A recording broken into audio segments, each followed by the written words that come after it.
Hello guys, welcome to judiciary point. मैं हूं आपकी educator Manjari Singh. Constitutional law series में आगे बढ़ते हुए आज हम लेक्चर 6 में nature of the Indian constitution के बारे में देखेंगे।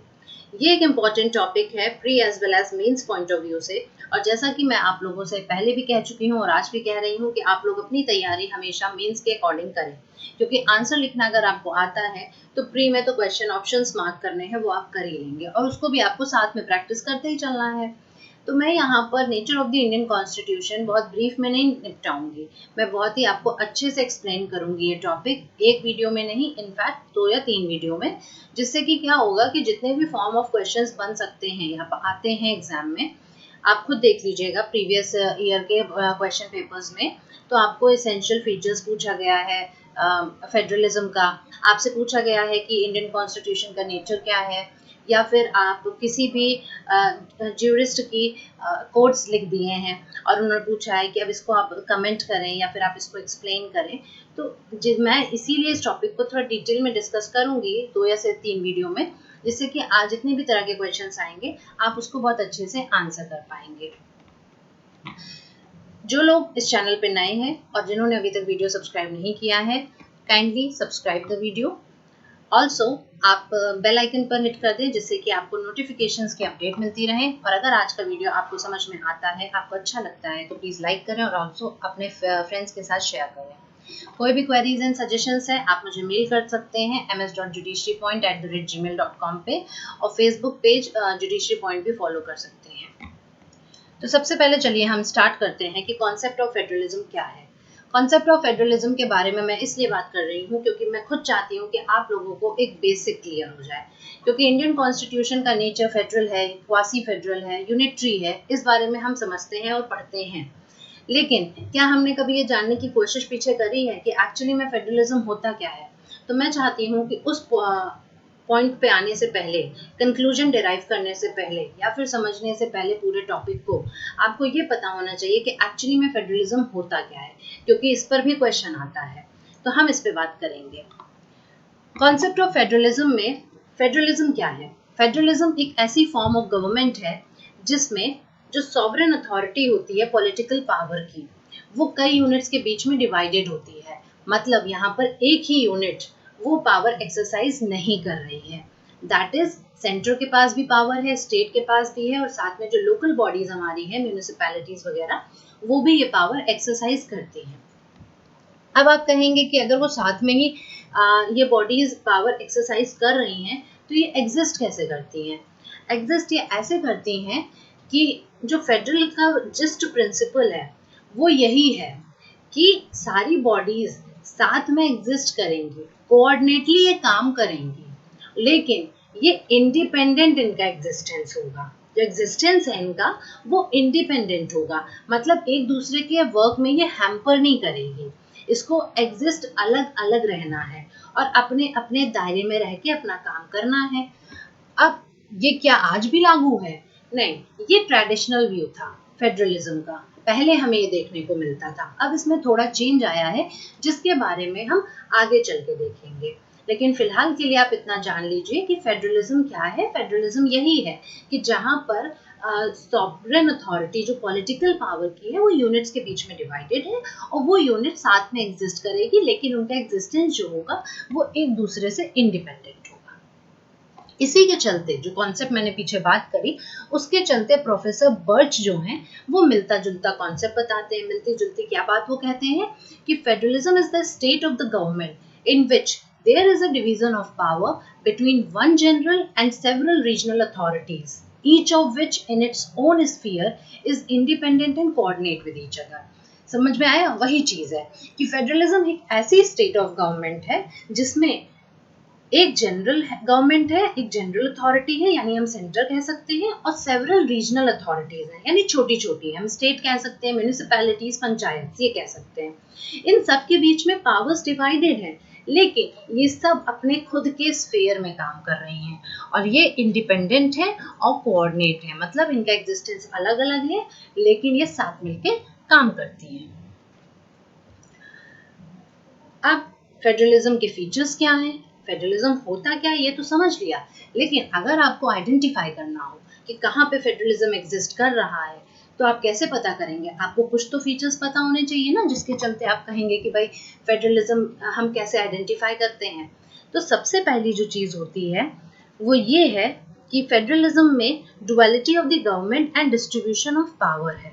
मतलब डिस्ट्रीब्यूशन ऑफ पावर का जो बेसिस है सेंटर एंड स्टेट गवर्नमेंट के बीच में, वो ये है कि नेशनल इंपॉर्टेंस के मैटर्स में जो अथॉरिटी है वो यूनियन को दी गई है, और जो लोकल इंपॉर्टेंस के मैटर्स हैं वो स्टेट्स के पास रहेंगे। क्योंकि जब साथ में एग्जिस्ट करना है दोनों बॉडी को, तो उनको किसी बेसिस पे तो डिवाइड करेंगे ना कि आपको कैसे काम करना है। तो नेशनल इंपॉर्टेंस के मैटर में कह दिया कि यूनियन लॉ बना ले, और लोकल मैटर्स के इंपॉर्टेंस में कह दिया स्टेट लॉ बना ले। ठीक। अगला है सुप्रीमेसी ऑफ द कॉन्स्टिट्यूशन। हम सबको पता है कि हमारे यहाँ तो इंडिया में, हमने पहले भी अपने वीडियो में बात करी थी कि हमारे यहाँ तो कॉन्स्टिट्यूशन सुप्रीम है। हमारे यहाँ तो कॉन्स्टिट्यूशन का प्रीएम्बल बात ही करता है we the people of India की। तो फिर सुप्रीमेसी ऑफ द कॉन्स्टिट्यूशन ये है कि हर एक जो पावर है, हमको पता है 3 पावर है हमारे यहाँ, 3 ऑर्गन्स हैं, एग्जीक्यूटिव, लेजिस्लेटिव एंड जुडिशरी। तो ये इन तीनों की जो पावर्स हैं, अब वो चाहे सेंटर को बिलोंग कर रही हो या फिर वो स्टेट को बिलोंग कर रही हो, ये सब कॉन्स्टिट्यूशन के सबऑर्डिनेट होनी चाहिए और उसको कंट्रोल भी कॉन्स्टिट्यूशन करे। मतलब समझ रहे हैं कि अपनी मन मर्जी कोई काम नहीं करेगा, सबके ऊपर एक चेक एंड बैलेंस रखा जाएगा। और वो कौन रखेगा? वो कॉन्स्टिट्यूशन रखेगा। कॉन्स्टिट्यूशन कैसे रखेगा? क्योंकि हमारे यहाँ रिटन कॉन्स्टिट्यूशन है, और कॉन्स्टिट्यूशन में हमारे यहाँ भली भांति प्रोविजंस डिफाइन कर रखे हैं, जिसके चलते बताया जाता है कि किसकी क्या पावर्स है और उनको कैसे एग्जीक्यूट करना है, और उनको जुडिशरी कैसे इंटरप्रेट करेगी। फिर आगे चलते हैं। तीसरा जो एसेंशियल फीचर है वो है रिटन कॉन्स्टिट्यूशन। मैंने जस्ट अभी बोला। देखिए होता क्या है, सुप्रीम कॉन्स्टिट्यूशन जरूरी है अगर गवर्नमेंट को फेडरल रखना है। जहां फेडरल गवर्नमेंट है वहां सुप्रीम होना जरूरी है कॉन्स्टिट्यूशन का, और जहां पर फेडरल गवर्नमेंट को काम अच्छे से कराना है वहां पर रिटन कॉन्स्टिट्यूशन जरूरी है। अब आप समझेंगे, अब बहुत बहुत डीप मीनिंग है इस चीज का, समझिए। फेडरल गवर्नमेंट यानी कि एक यूनिटरी नहीं है, एक ऑर्गन के पास सारी पावर नहीं है, कई ऑर्गन्स यहाँ पर पावर लेके काम कर रही हैं। तो वो जो पावर का डिवीजन है वो कहाँ बताया जाएगा, वो कैसे रेगुलेट किया जाएगा, अगर कहीं पे मेंशन नहीं करा जा रहा है। और जब दोनों एक से ज्यादा बॉडीज हैं तो हम एक बॉडी को या एक ऑर्गन को हम सुप्रीम बना भी नहीं सकते हैं, इसलिए कॉन्स्टिट्यूशन सुप्रीम होना जरूरी है। ये पहली चीज मैंने क्लियर करी। दूसरी चीज मैंने कही कि अगर फेडरल गवर्नमेंट को काम अच्छे से कराना है तो रिटर्न होना जरूरी है। वही चीज कॉन्सेप्ट यहाँ पर आ जाता है कि अगर आप कहीं पे डिफाइन नहीं करेंगे, आप लिख के नहीं देंगे, तो क्या ओरली मुंह जबानी थोड़ी ना कोई काम हो जाएगा, कोई मानेगा क्या? नहीं हो पाएगा, क्योंकि एक ही बॉडी को काम नहीं करना है। जब कई को काम करना है तो कहीं पे लिखित चाहिए, और लिखित पे हम लोग बहुत ज्यादा रिलाई करते हैं ना, तो वही हमारे रिटन कॉन्स्टिट्यूशन भी लिखा होना जरूरी था। इसी वजह से रिटन कॉन्स्टिट्यूशन जरूरी है फेडरल गवर्नमेंट के अच्छे से वर्क करने के लिए। फिर आता है fourth point, rigidity of the constitution. Rigidity समझ ही रहे होंगे आप। रिजिड में क्या होता है कि प्रोसीजर ऑफ अमेंडमेंट बहुत डिफिकल्ट हो जाता है, और जो पावर ऑफ अमेंडमेंट है वो यहाँ पर फेडरलिज्म में ना सिर्फ सेंट्रल के पास रहेगी और ना सिर्फ स्टेट के पास रहेगी। ये अकॉर्डिंगली उनके पास दे रखा है, जो कि कॉन्स्टिट्यूशन में है, उस हिसाब से किया जाएगा। And the last one is authority of courts. भाई जुडिशरी का तो बहुत बड़ा रोल है। तो जुडिशरी का जो फेडरलिज्म में रोल है वो ये है कि इनके पास एक फाइनल पावर होगी, किस चीज की? कॉन्स्टिट्यूशन को इंटरप्रेट करने की और गार्ड करने की कि जो भी कॉन्स्टिट्यूशन के प्रोविजंस हैं वो क्या फॉलो हो रहे हैं, कहीं इन्फ्रिंज तो नहीं हो रहे हैं, कहीं अब्रिश तो नहीं किया जा रहा है उनको। बेसिकली जुडिशियल रिव्यू की पावर होगी। तो इस तरीके से ये जो 5 फीचर्स हैं ये फेडरलिज्म के बहुत इंपॉर्टेंट है, और ये पांचों फीचर जहां पे भी पाए जाते हैं वो हमारा कंट्री या वो हमारा स्टेट जो भी है वो फेडरलिज्म कहलाता है। अब आ जाते हैं हम इंडियन कॉन्स्टिट्यूशन पे। हमने फेडरलिज्म के मेन पॉइंट्स कवर कर लिए हैं। आई होप आप लोगों को समझ में पीछे का आ गया होगा। तो अब हम बात करते हैं कि इंडियन कॉन्स्टिट्यूशन क्या फेडरल है या फिर क्वासी फेडरल है। क्वासी फेडरल का मतलब ना तो पूरा तरह फेडरल है और ना ही पूरी तरह यूनिटरी है। कुछ फीचर्स उसके हैं फेडरलिज्म वाले और कुछ फीचर्स उसके यूनिटरी वाले हैं, तो इसलिए क्वासी फेडरल। तो अभी हम आगे देखते हैं कि इन दोनों में से हमारा इंडियन कॉन्स्टिट्यूशन क्या है। सबसे पहले तो आप लोग ये जान लीजिए कि जो हमारा इंडियन फेडरलिज्म का कॉन्सेप्ट है ये किस बेसिस पर डिजाइन हुआ है। तो जो भी फेडरलिज्म की वर्किंग यूएसए में, कनाडा में और ऑस्ट्रेलिया में है, उसी के हिसाब से हमारा इंडियन फेडरलिज्म डिजाइन तो हुआ है, लेकिन it deviates in many respect.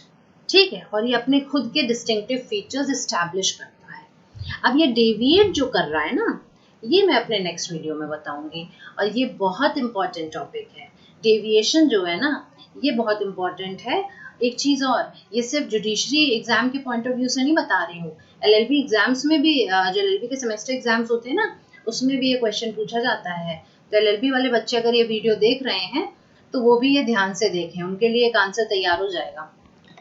ठीक है। Second, Indian constitution federal characteristics contain करता है, ये हमने प्रीवियस स्लाइड में डिस्कस करा है, लेकिन हम एक बार फिर से रिवाइज कर लेते हैं। अब वो क्या है? हम पहला हमने डुअल गवर्नमेंट की बात करी थी, तो हाँ, हमारे यहाँ डुअल गवर्नमेंट है, यानी हमारे यहाँ सेंट्रल और स्टेट गवर्नमेंट दोनों है। सेकेंड, हमने किस टॉपिक के बारे में बात, मतलब सेकेंड जो फीचर था वो हमने पढ़ा था सुप्रीमेसी ऑफ द कॉन्स्टिट्यूशन। तो हाँ भाई, हमारे यहाँ सुप्रीम है कॉन्स्टिट्यूशन।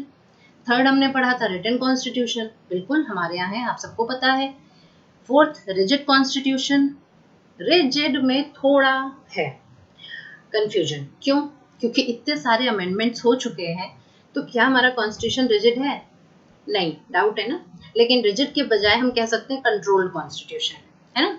हमारे यहाँ कंट्रोल्ड है, मतलब कि कॉन्स्टिट्यूशन गवर्न करता है सारे ऑर्गन्स ऑफ द गवर्नमेंट को। फिर लास्ट हमने क्या पढ़ा था? Authority of the courts. तो जी हाँ, बिल्कुल हमारे यहाँ कॉन्स्टिट्यूशन एक अपेक्स कोर्ट एस्टैब्लिश करता है in the form of supreme court, जिससे कि कोर्ट्स की जो अथॉरिटी है वो मेंटेन हो सके। फिर बात आती है कि इंडियन कॉन्स्टिट्यूशन में फेडरलिज्म से रिलेटेड कौन से प्रोविजंस हैं। ठीक है, हम देख लेते हैं। कॉन्स्टिट्यूशन में जो फेडरलिज्म से रिलेटेड प्रोविजंस हैं, उसमें ये है कि सबसे पहला जो लिस्ट 3 और लिस्ट 2 है 7th शेड्यूल का, ये प्लेनरी पावर दे रहा है स्टेट लेजिस्लेचर को। अब थोड़ा समझाना पड़ेगा इसको। बात मैं यहाँ पर ये कर रही हूँ कि आप कहेंगे कि लिस्ट 1 में यूनियन को है, लिस्ट 2 में स्टेट को है और लिस्ट 3 में दोनों को है। तो मैं यहाँ पर सिर्फ 2 और 3 की बात क्यों कर रही हूँ? मैं यहाँ पर इसलिए कर रही हूँ क्योंकि मैं यहाँ पे ये बताना चाहती हूँ कि ये यूनिटरी का फीचर नहीं है, ये फेडरलिज्म का फीचर है। तो जिसके चलते सेंटर को तो भाई हर जगह है, यूनिटरी में भी तो सेंटर के पास पावर है ना, तो मैं वो पॉइंट तो एक्सप्लेन करूंगी नहीं। मैं यहाँ पर ये बताना चाह रही हूँ कि सेंटर के अलावा आप खुद देखिए कि स्टेट लेजिस्लेचर को एक्सक्लूसिव पावर किसमें दे रखी है। तो लिस्ट 2 में एक्सक्लूसिव पावर स्टेट लेजिस्लेचर को है, और 3 में भी पावर मतलब स्टेट लेजिस्लेचर को है, पार्लियामेंट को भी है, लेकिन स्टेट लेजिस्लेचर को भी है। फिर हम आते हैं आर्टिकल 252 पे। आर्टिकल 252 में पार्लियामेंट के पास अथॉरिटी है कि वो उस फील्ड में लॉ बना सकता है जो स्टेट कवर करती है, लेकिन सिर्फ और सिर्फ 2 या 2 से ज्यादा स्टेट्स की कंसेंट से। अब देखिए, ये जो only with the consent of 2 और मोर स्टेट्स अगर ना लगाते हैं तो ये यूनिटरी फीचर हो जाता। यहाँ पे पार्लियामेंट के तो क्या हो जाता, अथॉरिटी है भाई, जाके बना रही है, उसका मन है। लेकिन नहीं, जो कंसेंट वाला पॉइंट रखा है वो यही है कि जब स्टेट चाहेगी तो बनाएगी पार्लियामेंट। फिर आर्टिकल 249 बहुत इंपॉर्टेंट आर्टिकल है ये, कि यहाँ पे पार्लियामेंट जो है वो कॉम्पिटेंट है उन मैटर्स पे लॉ बनाने के लिए जो कि स्टेट लिस्ट में दे रखे हैं, लेकिन वो सिर्फ एक लिमिटेड पीरियड के लिए बनाएगी नेशनल इंटरेस्ट में। अब समझ में आया? यानी जहाँ पे नेशनल इंटरेस्ट का क्वेश्चन होगा वहां पे पार्लियामेंट एक लिमिटेड पीरियड के लिए उन मैटर्स पे लॉ बना सकती है जो कि स्टेट लिस्ट में दे रखे हैं। तो यहाँ पे भी इसको कंप्लीट यूनिटरी फीचर नहीं है, यहाँ पे फेडरल की बात हो रही है कि वैसे है पावर स्टेट की ही, लेकिन पार्लियामेंट को कुछ समय के लिए ये पावर दे दी जा रही है। आर्टिकल 258 नेक्स्ट हम देखते हैं। यहाँ पर स्टेट गवर्नमेंट को इंटरेस्ट किया जाता है वो फंक्शंस जिसमें एग्जीक्यूटिव पावर यूनियन की एक्सटेंड करती है। अब यहाँ पे उल्टा हो गया। अभी तक हमने कहाँ बात करी कि जो स्टेट लेजिस्लेचर के पास पावर है जहाँ पर, वहाँ पे पार्लियामेंट बना रही है, लेकिन 258 में क्या है, जहाँ पर एग्जीक्यूटिव पावर यूनियन की एक्सटेंड कर रही है वहाँ पे स्टेट गवर्नमेंट को फंक्शन दे दिए जा रहे हैं, लेकिन गवर्नर की कंसेंट से। हर जगह आपको एक्सेप्शन मिलेगा, जहाँ पे फेडरलिज्म का फीचर आपको दिख रहा है ना इंडियन कॉन्स्टिट्यूशन में, वहाँ पे आपको कंडीशन जरूर दिखेंगी। लास्ट हमें दिखता है 73rd एंड 74th अमेंडमेंट्स। ये दोनों 73rd हमारा डील करता है पंचायत से और 74th हमारा डील करता है म्यूनिसिपैलिटी से। तो ये डिसेंट्रलाइजेशन ऑफ पावर किसका है, लोकल बॉडीज का, है ना। अगर ये ना दिया जाता तो इसका मतलब क्या होता कि यहाँ पे यूनिटरी है, लेकिन अलग से हमारी लोकल बॉडीज को पावर दी जा रही है, उनके लिए अलग से एक चैप्टर बनाया गया, पार्ट बनाया गया है, तो उनके लिए अलग से आर्टिकल्स हैं, प्रॉपरली मेंशन कर रखे हैं, पावर्स एंड फंक्शन सब कुछ, उनकी वर्किंग मेंशन है। दैट मीन्स यहाँ पर क्या है, फेडरलिज्म देखने को मिल रहा है हमारे इंडियन कॉन्स्टिट्यूशन। तो हमने पीछे प्रोफेसर बर्च साहब के बारे में पढ़ा कि उन्होंने फेडरल गवर्नमेंट के बारे में क्या कहा था या उन्होंने डिफाइन कैसे किया था। अब हम यहाँ पर कुछ व्यूज़ देखेंगे फेडरलिज्म के बारे में, जो बहुत इंपॉर्टेंट है और आपको प्री में भी क्वेश्चन ही मिलेंगे और प्लस मेंस में ऐसे इनकी सेइंग्स लिख के कमेंट करने को आ सकता है, तो इसका इंटरप्रिटेशन आपको बहुत अच्छे से करना होगा। तो प्रोफेसर वीयर साहब का कोट बहुत फेमस है कि इन्होंने कहा कि जो हमारा इंडियन कॉन्स्टिट्यूशन है ना वो क्वासी फेडरल है। मतलब क्या हो गया, इन्होंने वही चीज़ कही कि इंडियन कॉन्स्टिट्यूशन में कंप्लीटली फेडरल कैरेक्टरिस्टिक्स देखने को नहीं मिलते हैं, यहाँ पर आपको कुछ यूनिटरी कैरेक्टरिस्टिक्स भी मिलेंगे। इन्होंने दूसरी चीज़ जो कही इसका बहुत ही डीप मीनिंग है, वो ये है कि ये इंडियन जो हमारा इंडिया है, ठीक है, ये एक यूनिटरी स्टेट है with subsidiary federal features rather than the federal state with subsidiary unitary features। समझाती हूँ, यूनिटरी स्टेट है मतलब हमारे यहाँ सेंट्रल स्ट्रॉन्ग है और उसके साथ फीचर्स कैसे दिए जा रहे हैं, फेडरल, यानी कि स्टेट वगैरह के फीचर्स देखने को हमें मिलते हैं कि स्टेट को पावर्स दे दी गई है। लेकिन होना क्या चाहिए, होना ये चाहिए कि फेडरल स्टेट हो, यानी कि जितने भी ऑर्गन्स हैं उनका division of power well established हो, उनको प्रॉपर एक इक्वल पोजीशन मिल रही हो, इक्वल स्टेटस हो उनका, और फिर यूनिटरी फीचर्स होने चाहिए। मतलब कंडीशन अप्लाई वाली जो बात है ना वो यूनिटरी फीचर्स में होनी चाहिए, ना कि ये कि यहाँ पे आपने सेंट्रल को ज़्यादा पावर दे रखी है, आप सेंट्रल को हमेशा जब कभी भी कोई भी कॉन्फ्लिक्ट हो रहा है वहाँ पे आप क्या कह रहे हैं कि नहीं यहाँ पे सेंट्रल हमारा स्ट्रांग होगा, यहाँ पे सेंट्रल का डिसीजन फाइनल होगा। तो इनका ये कहना था, होना क्या चाहिए था, federal with subsidiary unitary features, लेकिन देखने को क्या मिल रहा है, unitary state with subsidiary federal features. फिर आते हैं जेनिंग साहब, ये क्या कहते हैं कि ये भी लगभग सेम बात कह रहे हैं, छोटे से शब्दों में कह रहे हैं। ये कह रहे हैं कि हमारा जो इंडियन कॉन्स्टिट्यूशन है या हमारे यहाँ की जो गवर्नमेंट सिस्टम है वो फेडरेशन है with a strong centralising tendency. मतलब कहने के लिए तो है फेडरेशन, लेकिन आप देख क्या रहे हो कि कौन स्ट्रॉन्ग है, सेंटर स्ट्रॉन्ग है। फिर कुछ इसी से आगे मिलता जुलता ऑस्टिन कहते हैं कि ना तो पूरी तरह फेडरल है और ना ही पूरी तरह यूनिटरी है, but a combination of both. वही चीज़ कि हाँ भाई दोनों फीचर्स हमें देखने को मिल रहे हैं। फिर डॉक्टर बी आर अम्बेडकर साहब कहते हैं भाई जिनका दिया हुआ कॉन्स्टिट्यूशन है वो ये कह रहे हैं कि कॉन्स्टिट्यूशन फेडरल है in as much as it establishes dual polity. मतलब जहां पर दो ऑर्गन एग्जिस्ट कर रहे हैं, सेंट्रल और स्टेट, जहां पर दो गवर्नमेंट एग्जिस्ट कर रही हैं, वहां तक तो कॉन्स्टिट्यूशन फेडरल है। लेकिन सेकेंड पॉइंट देखिए आप, it is both unitary as well as federal according to the requirements of the time and place. जैसे कि जहां जरूरत पड़ रही है, जहां जैसी सिचुएशन है, वो यूनिटरी कभी हो जा रहा है और कभी वो फेडरल हो जा रहा है। हमने वही कहा ना, तो ये एकदम परफेक्ट है।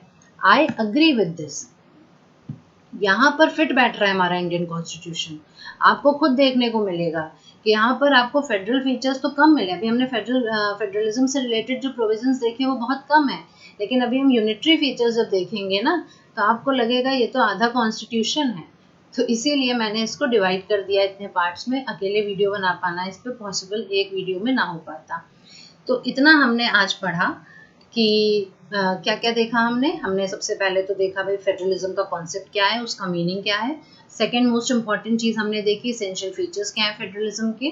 फिर हम इंडियन कॉन्स्टिट्यूशन पे आए, उसके बारे में हमने ब्रीफिंग ली, क्या इंडियन कॉन्स्टिट्यूशन में हमारे कौन से फीचर्स देखने को मिलते हैं।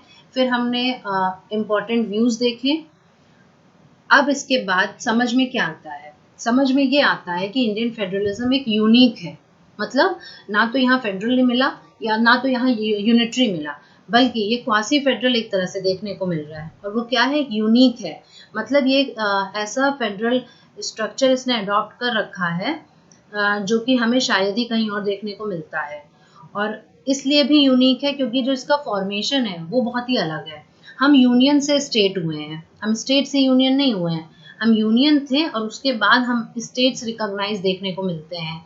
और हमारा आर्टिकल 1 भी यूनियन ऑफ स्टेट्स की बात करता है, फेडरेशन की बात नहीं करता है। हमारे कॉन्स्टिट्यूशन में कहीं पे भी फेडरेशन टर्म यूज नहीं हो रहा है। ठीक है, तो इस तरीके से यहाँ पर ये टॉपिक खत्म होता है। फर्दर हम कंटिन्यू करेंगे अपने नेक्स्ट लेक्चर में, जिसमें मैं आपको बात करूंगी यूनिटरी फीचर्स के बारे में और किस तरीके से फेडरलिज्म का कॉन्सेप्ट चेंज हुआ है। ठीक है, तो अभी के लिए इतना ही। Thank you so much. Stay safe, stay motivated.